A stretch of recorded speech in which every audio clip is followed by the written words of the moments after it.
everybody. Thanks for coming. Actually, I do have the chat on the computer, so we're just going to try to work with that today. I'll just have to keep switching back and forth to the different screens. So welcome to my channel where you never know how I'm going to start it. So today we wanted to recap the Outschool town hall meeting that they had the other day.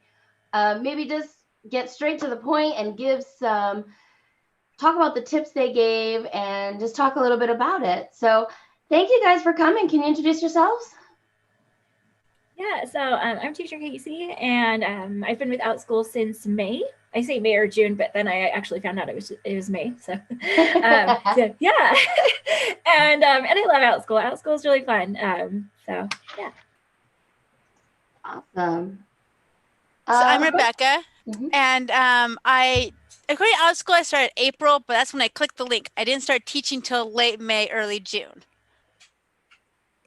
And I'm Kelly. I got hired in May and started teaching in June, and I love teaching for Outschool. So good. I think you guys definitely have an advantage when you started when you did, or that you started when you did.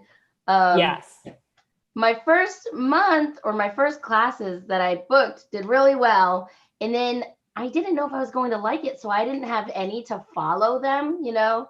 I didn't get into a good momentum. So I kind of just started to post more classes and figure things out. So good. And I enjoyed it as well, too. It's very different. Teaching with Outschool is not like teaching with VIP Kid, and it's not like a brick and mortar. It's kind of like an all big mashup. Yeah. So what about the town hall meeting? Your thoughts or anything you want to get started with right away? Some points that they mentioned? I have notes. Yeah. Oh, so I like that they were talking about how at first they were talking about how it's seasonal, and then they're talking about like how, you know, it started slowing down come September, August and September, but then they gave like some great ideas about what we can do to hopefully get more students in our classes and get more bookings. So that was really cool. I don't want to like give everything away at the beginning. No. So you guys can go off that, Kasey. I'm really glad that they mentioned that this year is completely different from the past couple of years. I mean, there are Outschool teachers who've been teaching here for 3 or 4 years, and we ask them, what do you predict? They go, I don't know. This whole virtual learning and COVID has totally changed everything. Yeah. So you can't look on past years' graphs to kind of gauge how you're going to do in September, October. We have to just make it up as we go. Yeah, and I think that's going to be all around with all ESL jobs right now, all online teaching in general. I think no one knows how it's going, where it's going, or what we're doing. It's definitely new territory. Kelly? Yeah, well, they talked for a time, but the thing that stood out to me was how they had a huge spike in August. So like they had a graph, and I'm definitely an online teacher here, which I, you know, still have stuff written from this morning. So anyway, yeah. So like, and then March went like spiked like this. It was like, you know, like this and then like that. So, and I remember hearing people say, but they put out something on all their groups to all their current teachers. We need to hire 5,000 teachers. And wow. So those of us that did get in earlier, like we did have it good, and it was easier hiring process than it is now. I look at the application video I used, and I don't even think it would have flown in like July. It wasn't that good. I just wanted to get it in. So, yeah. I took a screenshot of the graph if you guys want to see it. Oh yeah. If you think it'd be okay to share on here. Wow. So here's the ratio. So kind of like start off pretty slow, regular, and then about COVID, boom, March quarantine, yeesh, and then slowly starting to dip back down. So it's kind of normalizing. But yeah, if you get out in on this high part, ooh, good job. Yeah. Wow. You see that bottom dot? That's when I got in. But yeah, it's about now. So yeah. Okay, so something I enjoyed was all the different tips, and I won't give them away right now, but there were tips for your scheduling, tips for the topics, tips for retaining students, And I thought that was really good that they shared those. So, all right. Should we just hit my first topic? Yeah. What did you guys think about how many current teachers there are? Crazy. Well, sounds like they had a lot of students and not enough teachers, and now it's kind of, or maybe it got to be even, and now it seems like there's a little more teachers than students. Right. I think they did at that, though they didn't say that. Right. Rebekah, did you get in with VIP Kid at like the 10,000 teacher mark, or was it Tamara, or maybe both? 3,000. 3,000. So, I mean, you've seen a company go from, 3,000 teachers to 100,000 teachers. So, I wonder how this is going to be. Like, I'm really, when they said 10,000, I was like, that's small. There was a time when VIP Kid was there. But as long as the students build in the same ratios of students, I think we'll be fine. Yes. But if there becomes way more teachers than students, then it might be hard.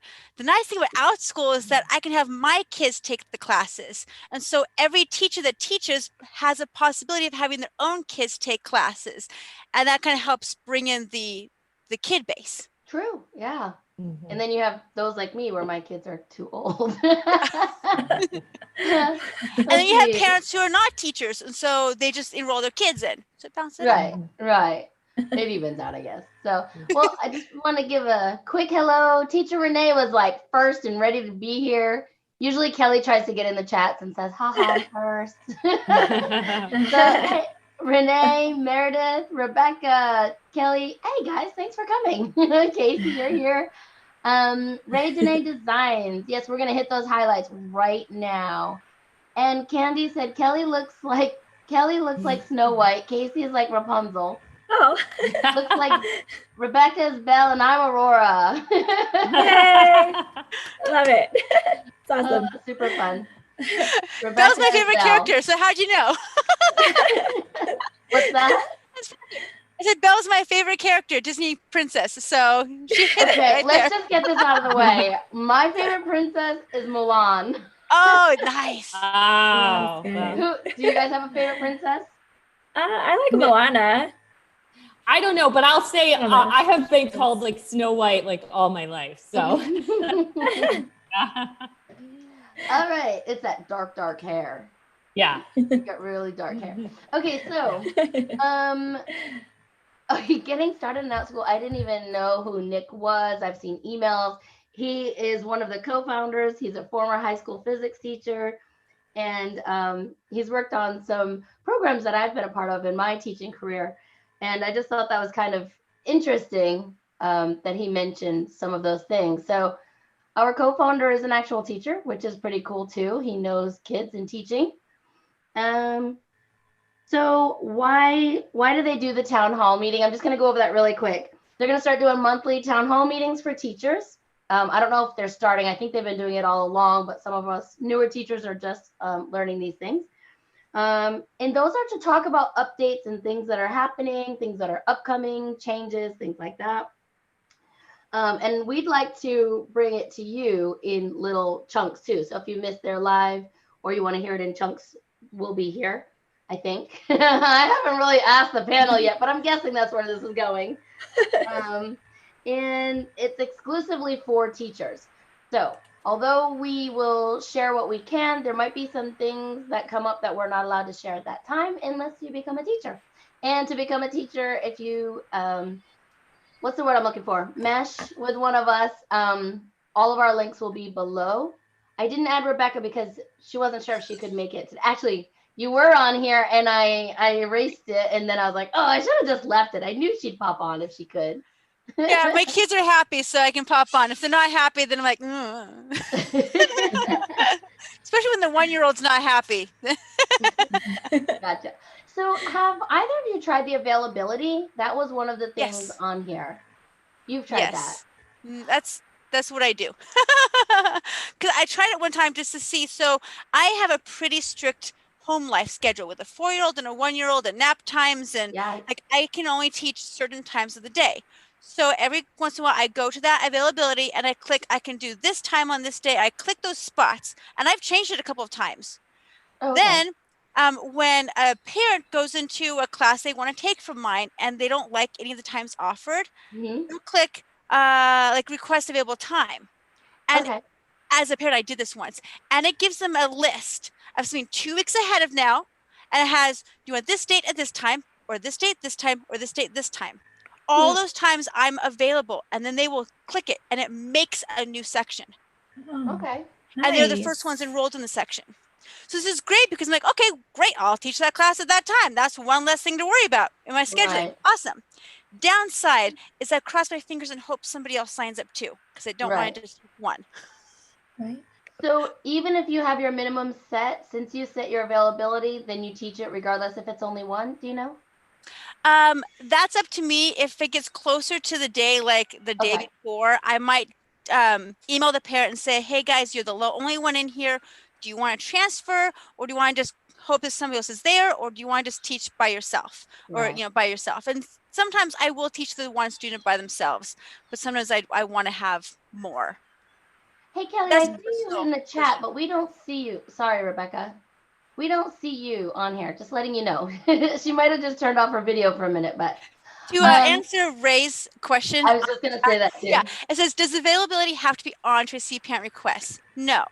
Okay, so my dad is an Outschool teacher too, and he does not have availability set. Okay, so when people say I want a time, or when I as a parent click somebody else's who doesn't have availability, it just says, okay, what day as a parent do you want to do? And then give blocks of times: morning, early afternoon, late afternoon. And then as a parent, I'll click which days and what blocks of times work for me. And so the teacher would get that as a graph.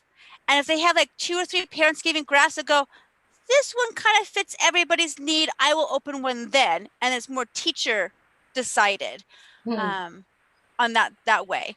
But as a parent, I'm like, but there's no guarantee that I will even be able to take this class if they don't open a slot. So there's pros and cons.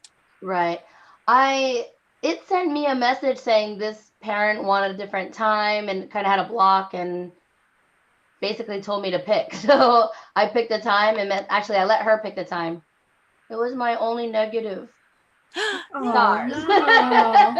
Aww. I'm like, I let you pick it, and she didn't show up. I'd love to hear from somebody who doesn't have their availability set of what it looks like in an email to them when a parent requests. I can find mine. Hi Kelly, I can see you now. I know. Yeah, sorry, I had to go for a second. So I haven't been listening to what you guys have been saying before this, but I never use that availability thing. I just like to be in control of my schedule. That thing scares me. But I got parent requests just yesterday, so I get them all the time actually. And in the summer when the bookings were hot, sometimes I wouldn't even open a section until I got a parent request. So yeah. Oh, interesting. And you can reply from the parent request, you can reply right to them. So you reply back asking more specific questions. Well, Wednesday at this time, what do you think? So, yeah. Yeah, I like to do that too. I'll send them a little note, and I haven't open up my availability. I'll just like open up random slots, and like I'll do different classes, different days, different times each week. And I'll like just kind of randomize it. So I feel like maybe it would be a nice idea to try to do the availability, especially since it's working so well for you, Rebekah. That's awesome. It's good to know. So when they request availability, is it for like 2 weeks from now, or can be like 2 days? Usually it just has like through Friday, and so like it'll have like Monday through Friday, and it'll have what times they're available. It's not necessarily a specific date. It's just Monday through Friday. I'm available from 12 to 3 or something like that. Okay. So yeah. Because I noticed that when they actually create a class, it's only offered 2 weeks and further from today's date. Okay. So if I have a parent who says, hey, can you do something this week? And I have to have a personal email from them, and they'll go, okay, do I want to do that or not? Because the availability is only 2 weeks out and beyond. I'm just looking up the email right now so I could tell you all. It was taking me a little bit longer than I thought. That's good to hear that at least it's 2 weeks, because I'm afraid of something like scheduling a little sooner than that, but still, I don't know. I still don't. And because I don't know what I'm doing tomorrow, so how do I know what I'm doing 2 weeks from now? It's nice to have a kind of set schedule, but and I think I can turn it off. You can turn it on and turn it off, I think. Now, didn't he say, let's see, set your availability on a weekly basis? Yeah. It takes into account classes you've already booked with Outschool. That's what he had said on the thing, on the town hall.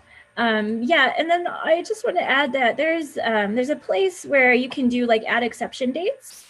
So when you're going to, and I'm actually like on the tab right now, so, but it says like auto scheduled sections, and then so you can schedule your availability and how many hours per week, and then you can say, okay, if you know for a fact that something is happening, you can take that date out of there, and then that way you won't be booked for that time. So that's nice. Yeah, and then didn't they say that in the future they'd like to give you the options to like only have specific classes for your availability, which right now, like if you open your availability, it's to be booked. So they want to, because I wouldn't want someone to like schedule my ongoing class. No, wait, Rebekah, can ongoing classes be scheduled with the availability thing? Don't know. I've never been scheduled for an ongoing class through it. But like, here's my weekly availability. It's by week, and it has by hour, and it has by the day. Now, sometimes I want classes that start in the half hour. I can't. It only starts on the hour. And so I can choose yes, and change them around as I need to and update them. Interesting. And another question for you, Rebekah, since you know so much about this, and so if you already have like classes open during a slot, say, maybe it's like 11 o'clock, and I'm just wondering about like if you have it open, like that availability on the schedule, would you have to close that off so it wouldn't like try to get confused and like double book something? Well, I don't think so. Like if I have class A at 11 o'clock on Monday and somebody wants class B on that slot, they'll say, nope, teacher's already busy. Okay. And so they'll give you 3 choices of an open available spot. And usually when I put my own schedule out there, I only do like the next week, or maybe 2 weeks. So they're booking after that when nothing is on my calendar yet. Okay. Can they book today for one of those? Or how soon? No, it has to be 2 weeks out. Oh, you said that. Yeah. So, okay. Let me go as a parent. Yeah. I'm going to go as a parent into my class. I'm going to try an ongoing class. Okay, let's see. So here's my ongoing class. Gonna fill. So here's my class description. I know. So it won't. Okay. So show alternative times. Don't see a class that works for you. So let's see what happens. And it'll give me a choice. I can choose this day or this time, this day, this time, and I can enroll. And by enrolling, it creates a section at that time, starting those days. And that no way. That it's a little bit risky. I'm fine with one-time classes. This is my ongoing, so it could start an ongoing class. But then you can decide, nope, we'll just stop after that. Yeah, it's nice, but it's also like. I would not do that. I would not want an ongoing class to get scheduled. But as you can see here, the earliest day is October 6th. Today's September 19. Okay. So I have to do at least 2 weeks from today, which the teacher can then go, I don't want to do that. I'm going to cancel, talk to the parent. You can do some. Rebekah, can you push can you push the arrow? It says from October up top. Let's try. Top. See if you can go back any further. Nope, I can go forward. Oh, okay. I can't do December. Huh. Interesting. Wow. Yeah. Yeah, interesting. And you can even go further in the future if you go, I don't like any of those times.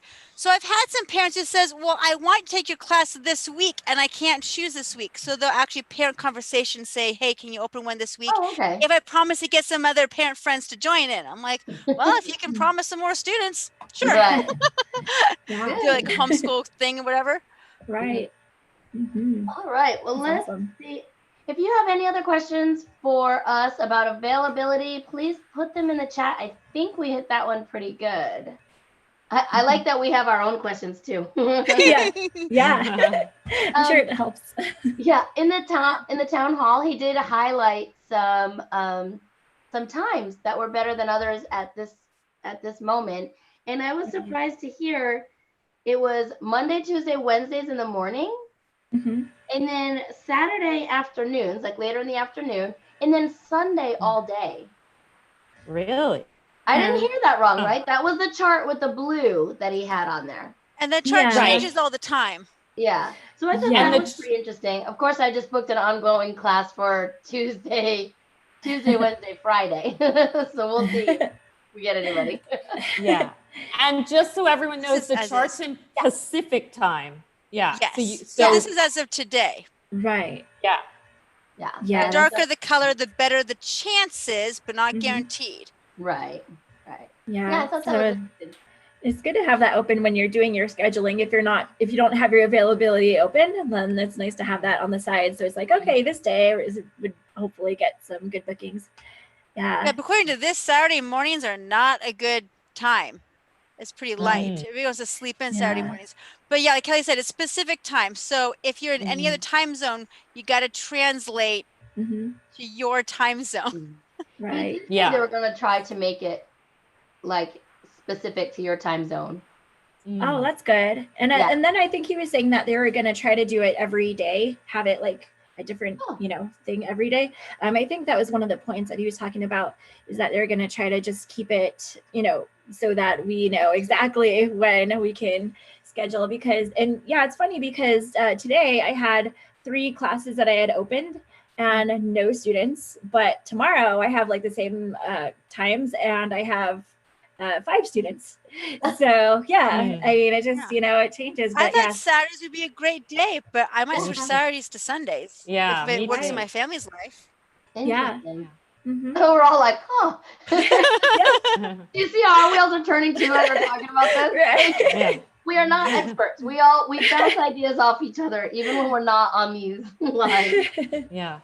Okay, so anybody want to add anything yet? No? Still going? All right. Good. Let's talk about tips. So some of the tips was scheduling. Anybody find some tips they found interesting on there? No? I wrote down some highlighted ones. So some of the tips he mentioned was to try after school, try the afternoons like after school or weekends. We just talked about that really. Try to set your availability. We've talked about that. And check the scheduling graph. So I think all 3 of those we've already touched on. We're going to keep going. Number 4 was ongoing classes have good retention. So I just set my first 2 ongoing classes. I'll just mention mine and then you guys can mention yours. One is for letter sounds and recognition, and my other one is for number sense. So how about you guys? Ongoing classes? Now yours, how many times per week do your kids come to your class? Because that makes a difference. Mine will be 3. I read that was a good 3 times a week for little ones. And I set it at $5 a class for 30-minute classes. Okay. I have no idea if that's that's good or not. It's my first one I'm diving into. So I set it for 2 weeks out. I just tried all the suggestions that they did. And I actually made these classes because one of my friends messaged me and asked me to make the class. So I should definitely have one in my letter sounds one. So nice. How about you guys? Okay, so I just want to make a point that over the summer, one-time classes were booking great. As of right now, my ongoing classes are the only classes that are booking. My classes are not booking at all, or sometimes a learner and end up canceling it. So in the summer, I started ongoing book classes, and all my ongoing classes are book classes. Having something where every week you have to be there at the same time makes my personal life hard to schedule. It's one of the reasons I won't do availability, but I decided all my ongoing classes are going to be on Tuesdays. I may have to add another day because I'm starting to do more of them. But past couple weeks, I've been getting new enrollments in my classes. So that's been really good. I have several different book classes that are ongoing.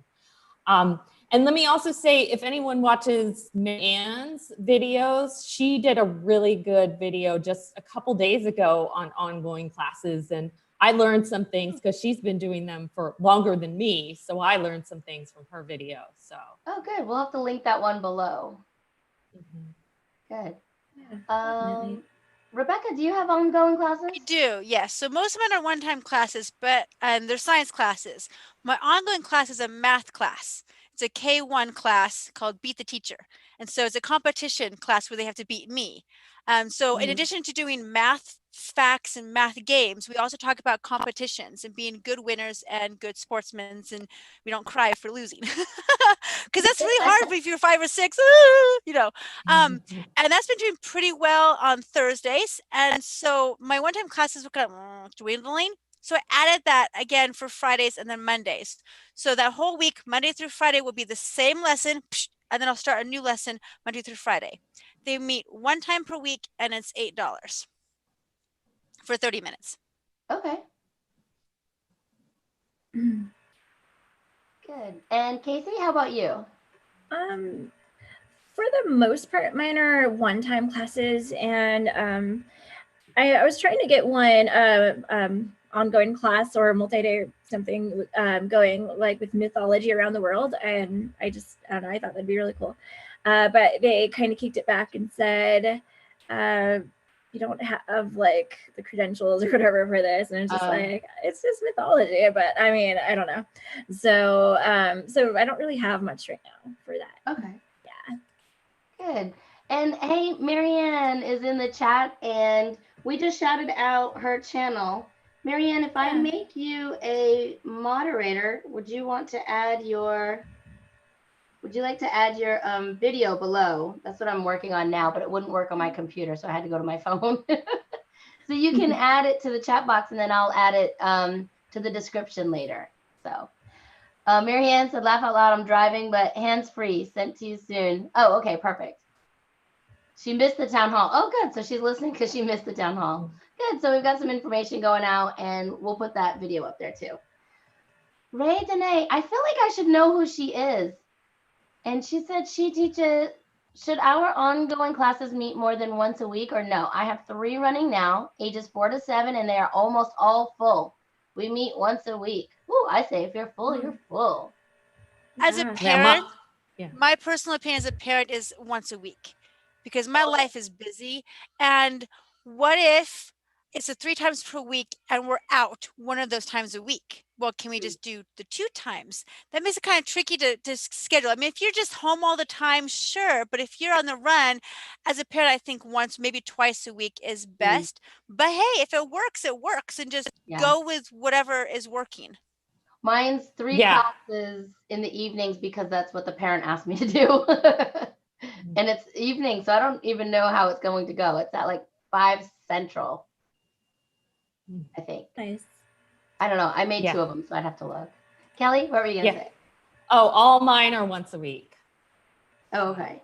That's right. Your book clubs, right? Mm-hmm. Good. All right. Let's see. Yes, great video, Marianne. You can call me Tori. I am teacher Victoria on VIP Kid and Outschool. Oh, okay. Hey, Tori. All right, great. Let's see. So what's next? I told you guys I made some notes because I needed to make sure I kept up with this stuff. Okay, so topics. We've talked about this on here before. Oh, that's a question for you guys. Is anyone still getting the weekly email? No. I haven't gotten a teacher email request. What's that, Rebekah? I said hit or miss. Sometimes I do, sometimes I don't. Okay. Well, there's a link you can get to on the website. So I just go straight to the link. Yeah. I'll give it to you after. You can link it.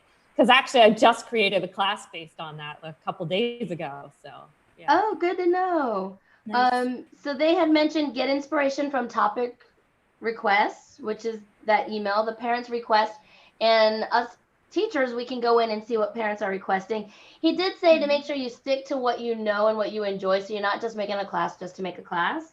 Yeah. Try something that doesn't feel traditional. So I know a lot of us teach, this certain age group, and then we know we need to teach letters, but try to make it not like everybody else, I think is where he was going with that. What do you guys think?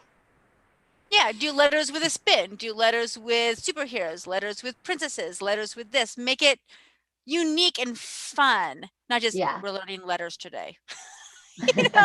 Yeah. Like your class is great, Kasey, with the pout pout fish letters. Then it's like, okay, you got 2 niches in one. Pout pout fish, you got letters. Awesome. I just found a dinosaurs ABC book that I can't wait to read. I love dinosaurs. Yeah. I Awesome. know. Oh, super fun. Well, can I give some? Oh, I didn't hear you. Uh-oh. Oh, I think you froze. We'll come back. Yeah, we'll come back to you. Yeah. And then the other thing was get inspiration and ideas from your existing lessons. So what part of my class do kids love the most? And then base that on the next one. Yes. I was like, oh, it made total sense. I think I got knocked off. Okay, Kelly, come back. It made total sense, but oh, here she is. It made total sense, but I didn't think about that. You know what I mean? Yeah. Yeah, I've done that with some of mine. I've done that with Would You Rather, because I just had so many people, and again, this was in summer, so popular at the time, that so many people were loving it, you know, and so I did that. So I created another Would You Rather, like a fantastical, like fantasy Would You Rather, and kids really love that. Yeah, and so I don't know, they're both, you know, they both have a lot of followers. And then also with the Steve Irwin, I did that, and then I did like a wildlife warrior one, because I feel like a lot of people are just really interested in that from what I've dealt with. So I don't know. I thought that was cool. So yeah. Interesting. Okay, so I got knocked off. I missed what you guys were talking about. It was still on the same topic as when you started talking. I had just said the last thing about topics was to get inspiration and ideas from your existing lessons. What part of my class do kids love the most? And then you just make another class with that part. I see. So I want to give advice about something I did that really worked for people. Okay, so based on the parent request, this is just a couple days ago. So what I did is I went to the parent request and I looked for classes that are like what I make. We all are different, our types of classes we make.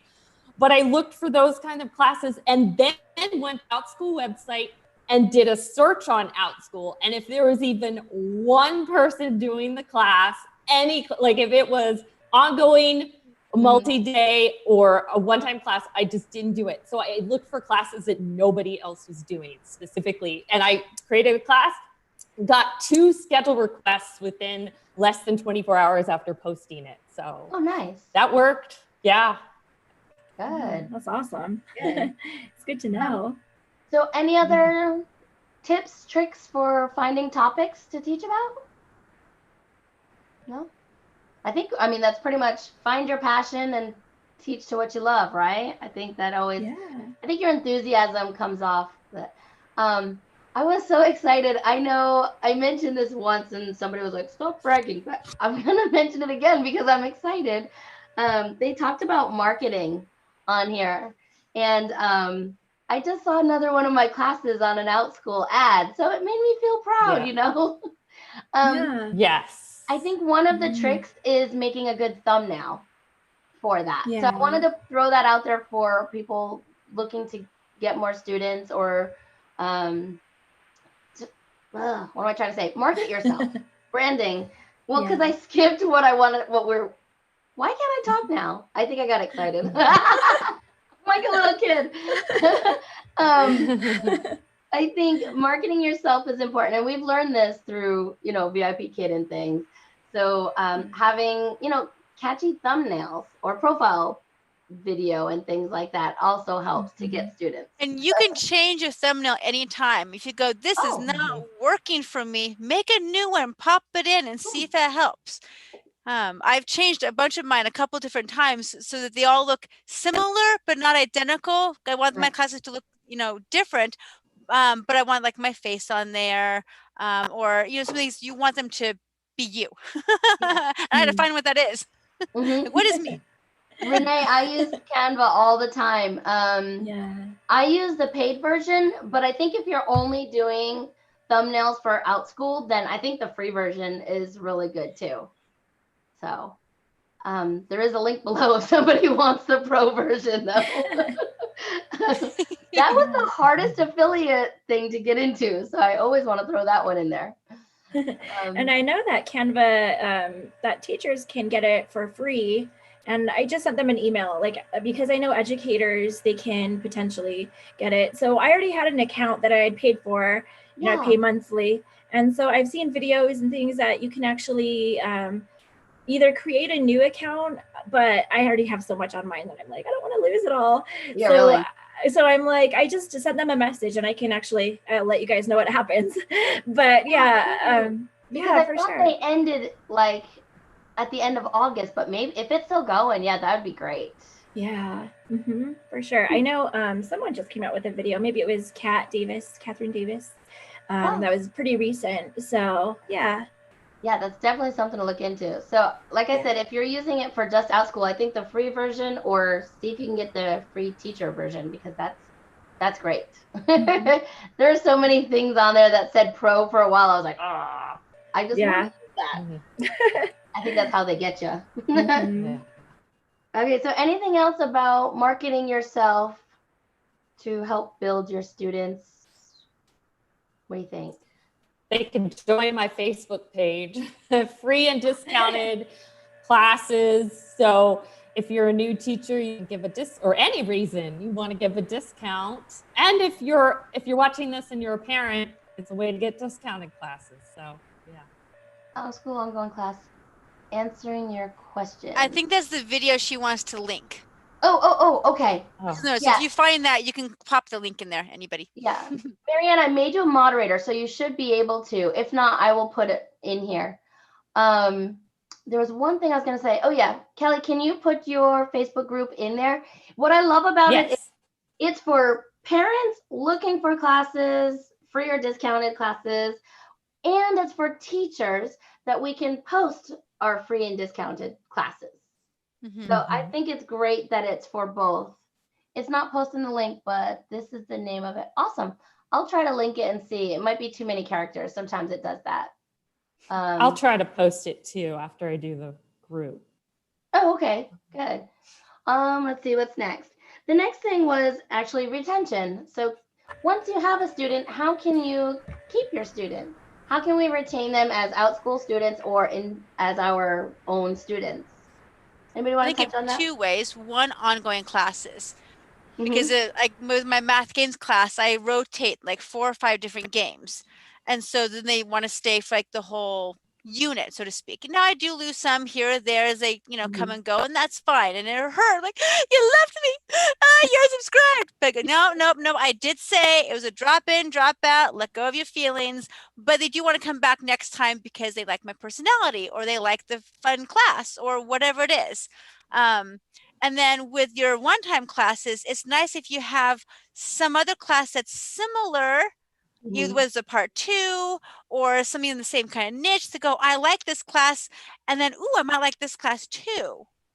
Gonna bring them back in. So I have like 5 or 6 science-y type classes, because if they like one, then they'll like another one. And I have students who've taken all 7 of my classes. They're like, make more. Okay, make more. So that's if you kind of have similar classes or groups of similar classes.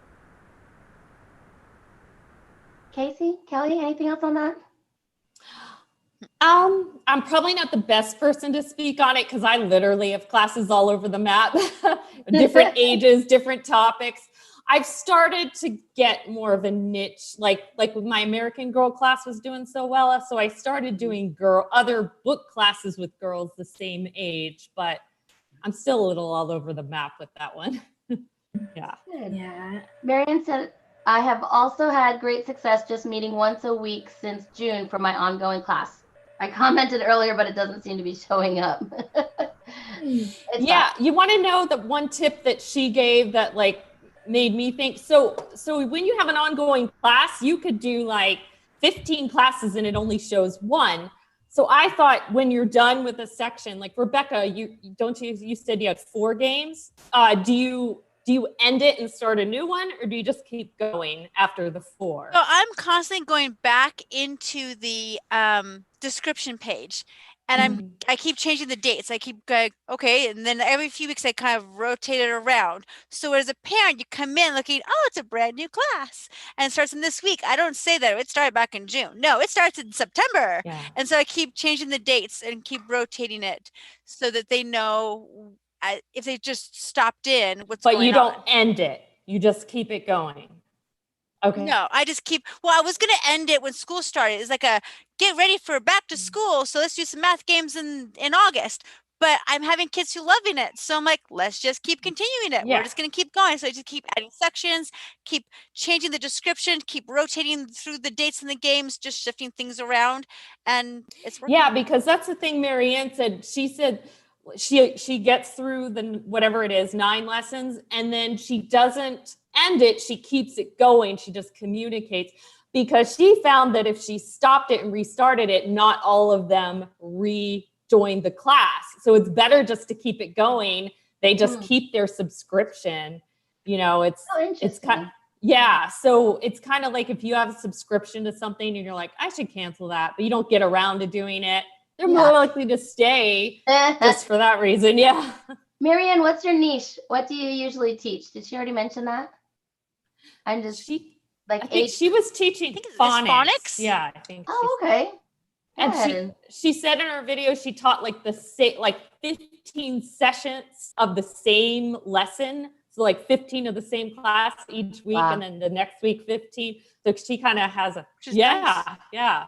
That's great. Yeah, you just, once you get it perfected, you just do it all once, and then you give yourself a breather and try something else the next week. Sometimes these one-time classes, I'm like, I've been teaching this one-time class for 3 months now. I'm tired of it. So ongoing is nice. It's fresh for the teacher, fresh for the kids, but you also get to repeat it if you do multiple per week. Yeah.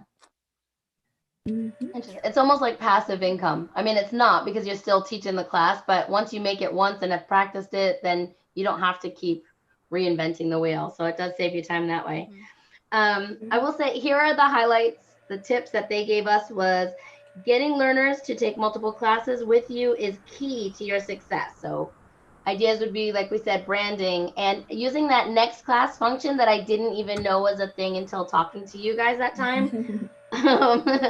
Did you guys all know that? And I just didn't. I know the panel did. Well, I know the panel did. I'm talking to the class. No, when I first started, I only had one class. What's my next class? I haven't made it yet. Yeah. But once you have at least 2, you can kind of go back and forth, and you have 3, you kind of make a little triangle out of it. So you encourage them to take your other classes. All right. So after you get approved, can you go back in and add a next class? I had a hard time finding it. Oh, yeah. At the end. You just go back into the class, go back to the edit, scroll down until you find it somewhere in the middle, endish, and then you can then select the next class to go to. Okay.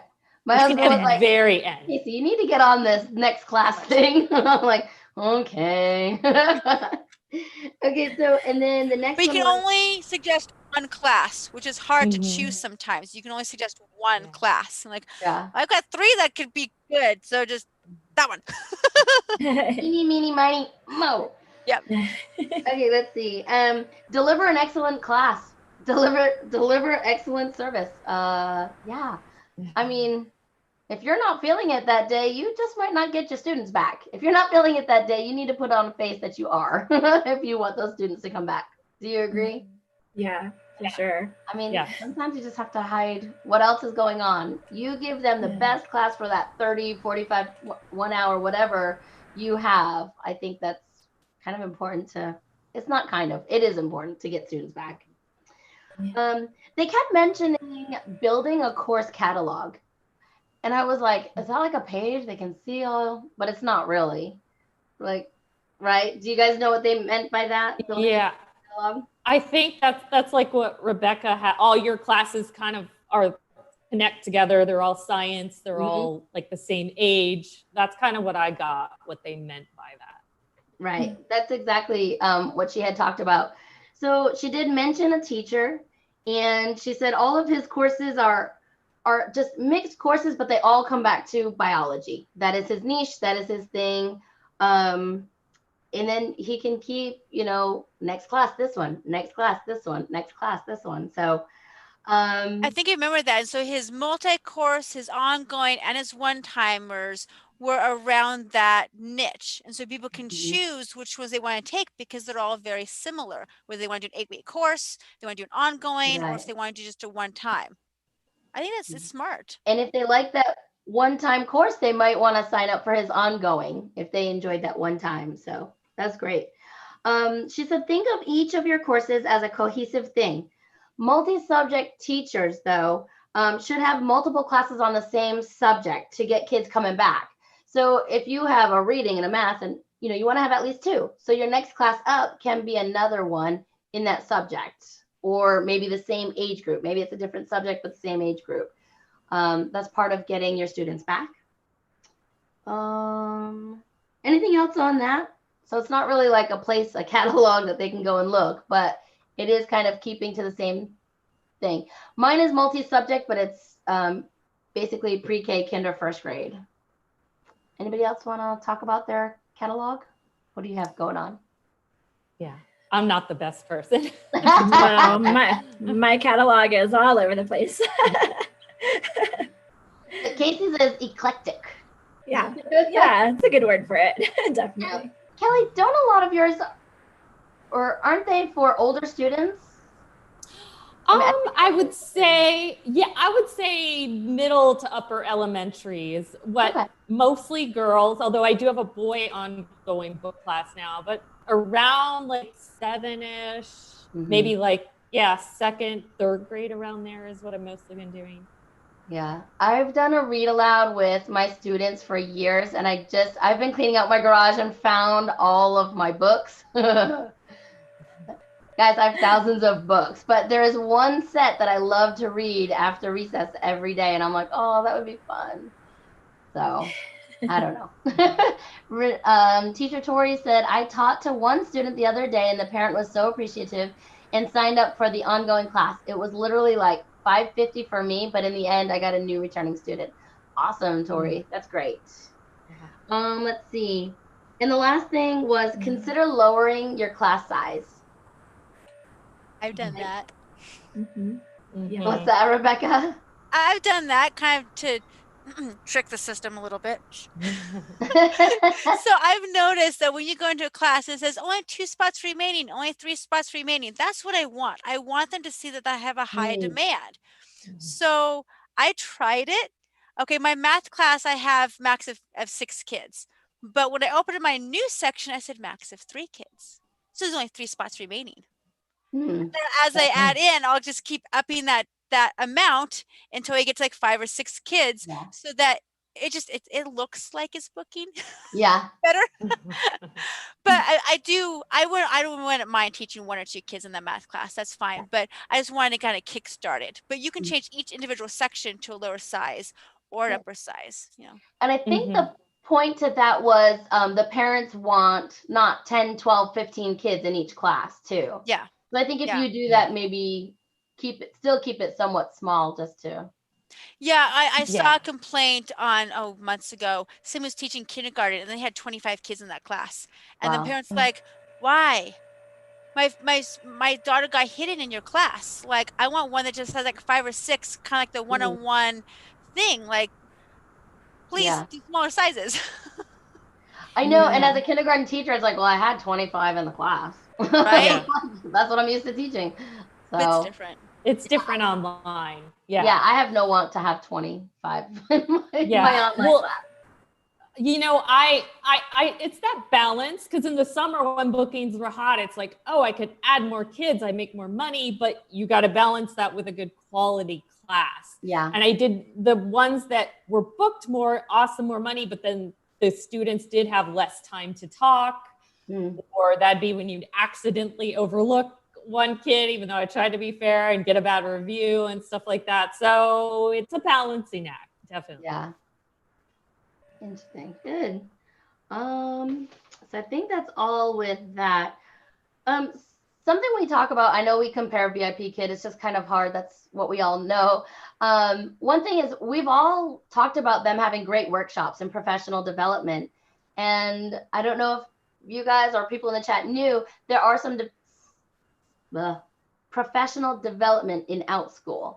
So I thought that was pretty interesting. And I have taken some of the classes. I have taken the class description one. I've taken the Zoom one. And the new teacher one. Have you guys tried any of the professional Not development? recently. When I first got hired, I did take a few, the required ones, but I haven't gone back. Where would you find it on the Outschool website? I will look. I found it just yesterday. I think there was a link. Let's see. I did like some screenshots when I was watching the videos earlier. Okay. Or the video. And let me just find it because I saw that. Yeah. So let's see. So while we're looking that up, we will let you know about that. But there are some professional development, and I guess they're trying to do new topics covered monthly if they haven't already started that. That was something she said that they do. So, I did the Zoom one. That was the only one I did. Oh, okay. I did learn quite a bit on there, and I thought that I had I knew quite a bit about Zoom, but I learned, how to annotate, and you can see all the kids writing on the screen. I thought that was pretty interesting. Definitely. Kasey, still looking it up? Yeah. Oh, I think I might have found it, but go ahead, Kasey. Yeah. Yeah. So let's see. I'll paste it in the chat box. That way, it'll be there for everyone to see. But yeah, so it's like support, and then it says there are articles, but then I know there are also like there's a training center, there's some resources. So if you click on that link, then it'll take you to like a thing that'll have like everything, and then you can click on the different topics, like I don't know. So it's PD, and here's another one. So I'll do another link. So I think this one has the videos. So this is the one that they mentioned in the video that they were doing earlier. Oh, okay. Yeah, so that's the second one, but both of them are very helpful. Good.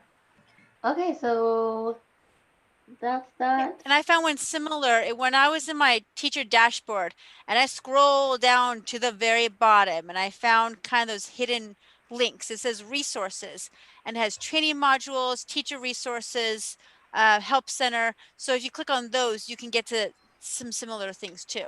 Oh, good. Good to know. Nice. But you have to scroll like way to the bottom in your dashboard. Let's see. Improvements to the website. They're working on that. They're going to have a town hall on that. We're not going to talk much about that. I think it's great that a lot of us talked about that in feedback and gave them feedback about it. And I think it's great that that's what they're working on. So good for them and good for us. Class listings. Oh, so getting things approved. They've actually hired more people to get classes approved. She said most of the time when they get denied, it's because they need more information. So I totally did that the other day. One thing on outgoing classes, one thing they do require now is dates. So put your date and what you can talk about. Date, what you can talk about. Or like the week of. Yes. Mine got sent back for that. Yes, mine too. Yeah, now, so you can go back later and you can keep changing those dates. That's fine. But if you say week 1, week 2, week 3, and as a parent, I'm like, what week are we on? Am I on week 1 or, oh, no way, I'm on week 5.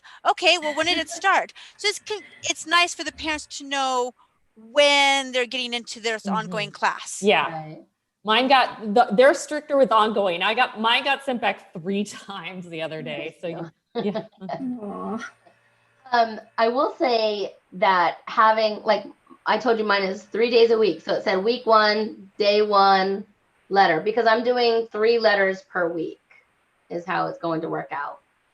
So they asked me for dates too.